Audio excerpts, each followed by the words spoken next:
Digital സാങ്കേതിക സർവകലാശാലകളിൽ VC-മാരായി doctor Saji ഗോപിനാഥും doctor Ciza തോമസും ഇന്ന് ചുമതല ഏറ്റെടുക്കും. എത്ര നാളത്തെ പോരായിരുന്നു ഗവർണർ ഒരു വശത്ത്, സർക്കാർ മറുഭാഗത്ത്. സുപ്രീം കോടതി അന്ത്യശാസനം പരിഗണിച്ച് സമവായത്തിലൂടെയാണ് ഡിജിറ്റൽ സാങ്കേതിക സർവകലാശാലകളിലെ VC നിയമന ഉത്തരവ് ഇന്നലെ രാത്രി ഗവർണർ ഇറക്കിയത്. മാസങ്ങൾ നീണ്ട സർക്കാർ ഗവർണർ പോരിനൊടുവിലാണ് സമവായമായത്. റഹീസ് റഷീദ് ഉണ്ട്. Rahees Rasheed, very good morning. ഇരുപക്ഷവും ഓരോ ഗോൾ വീതം അടിച്ച് സമനിലയിൽ പിരിഞ്ഞു എന്ന് വേണമെങ്കിൽ പറയാം. സർക്കാർ സജി ഗോപിനാഥിന് വേണ്ടി നിന്നു, സിസ തോമസിനെ ഒഴിവാക്കണമെന്ന് പറഞ്ഞു. ഗവർണർ സിസ തോമസിന് വേണ്ടി നിന്നു, സജി തോമസിനെ വേണമെങ്കിൽ ഒഴിവാക്കാമെന്ന് പറഞ്ഞു. ഒടുവിൽ സമവായമായി. ഗവർണർക്ക് വേണ്ടി സിസ തോമസും സർക്കാരിന് വേണ്ടി സജി ഗോപിനാഥും എന്ന മട്ടിലാണ് ഇന്ന് VC-മാരായിട്ട് ചുമതലയേൽക്കാൻ പോകുന്നത്. 10-30 ലക്ഷം രൂപ ഇതിന്റെ പേരിൽ കേസ് കളിച്ച് കളഞ്ഞതേ മിച്ചം അല്ലേ? ഇത് നേരത്തെ അങ്ങ് തീരുമാനിച്ചിരുന്നെങ്കിൽ ആ കേസിന് പോയ കാശെങ്കിലും ലാഭിക്കാമായിരുന്നു അല്ലേ? റഹീസെ, good morning. Good morning Arun. അങ്ങനെ രാജ്ഭവനും സർക്കാരും ഡിജിറ്റൽ സാങ്കേതിക VC-യുടെ കാര്യത്തിൽ ബായി ആയിട്ടുണ്ട്.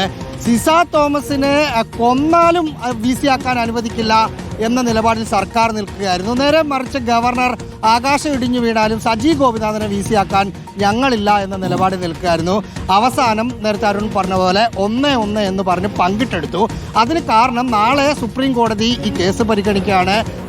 ജസ്റ്റിസ് ദൂലിയാക്ക് സെർച്ച് കമ്മിറ്റിയോട് നാളെ 2 സർവകലാശാലയിലും ഓരോ VC-മാരെ തീരുമാനിച്ചുള്ള ലിസ്റ്റ് കൊടുക്കാൻ പറഞ്ഞിരുന്നു. സ്വാഭാവികമായും ഇവർ തമ്മിൽ ധാരണയായില്ലെങ്കിൽ ഒരുപക്ഷെ ഇവർ രണ്ടും ആഗ്രഹിക്കുന്ന ആളുകളല്ലാത്ത മറ്റാളുകൾ 2 സർവകലാശാലയുടെയും തലപ്പത്ത് വരാനുള്ള സാധ്യത മുന്നിൽ കണ്ട് സർക്കാരാണ് സമവായത്തിന് തുടക്കമിട്ടത്. ആദ്യം P രാജീവും R ബിന്ദുവും ലോക്ഭവനിൽ പോയി ഗവർണറെ കണ്ടു. മുഖ്യമന്ത്രി വരട്ടെ എന്ന് ഗവർണർ പറഞ്ഞു. പിന്നാലെ മുഖ്യമന്ത്രി പോയി ചർച്ച ചെയ്ത് അങ്ങനെ ഏതാണ്ട് ഒരു തീരുമാനമായിട്ടുണ്ട്.